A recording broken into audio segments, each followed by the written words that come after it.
Decipher my eyes before you give way to exhilaration. Talk of the Mona Lisa before becoming awestruck by Pollock. What classicism influences your modern historical viewpoint on equality and freedom?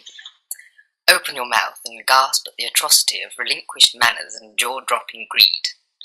The resolution of manhood is to be found crawling between the brambles and pentagons of reposed notions of purpose, and the suicidal paradox that puts Darwinian polarism to the moral point. The interpretation of species survival as being primarily on the male capacity to reproduce and the female to facilitate is drawn from a clockwork arrangement of infantile assumptions on the duty of life. Don't hesitate to construct brick barren houses which shelter all wanderers and expositionists.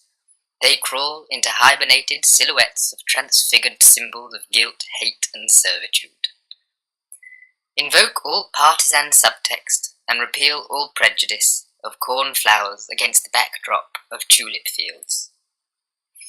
The countless Rasputin-like figures who soothe, say, and chapati charm the pennies of travellers who have fought hard for deliverance from the waters of Brittany to the east coast of Israel, which borders the dying scene of brutality and the speculative rise of cultural dependency on open-ended rationality.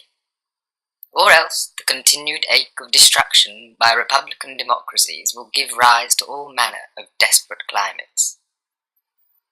Slowly heating up, the forbidden child creeps into the gas chambers of ancestry and the convent schools of telepathy. Of course, binary patriarchy is a handed-down tradition.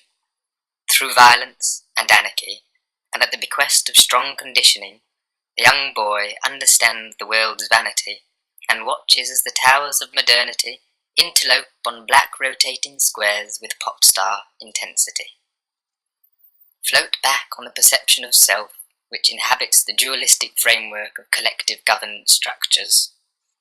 Switch off your lamps and bark freely, even if you have your own dog.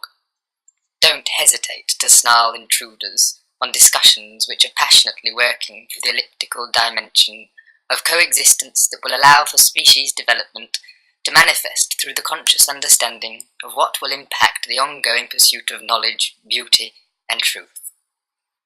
Thin drops of enamel drip from a copper roof and land on sesame seeds and sunflower seeds and rare breed seeds, dramatizing the exuberant journey toward planet actualization, which will free the minds of billions and place the act of creating at the forefront of traffic. The flying wasp occasions the tea shop where the waiter offers wine, salt, and fear, all served cold, alongside partitions in apparitions which make manifest the chasm of being that finds itself fermenting and brewing for the next step of cruelty to be taken. Cruelty not foreign, not even the least. It is only the burning lust for giving that will make us invest in life's growth. And the peace of a very happy Christmas.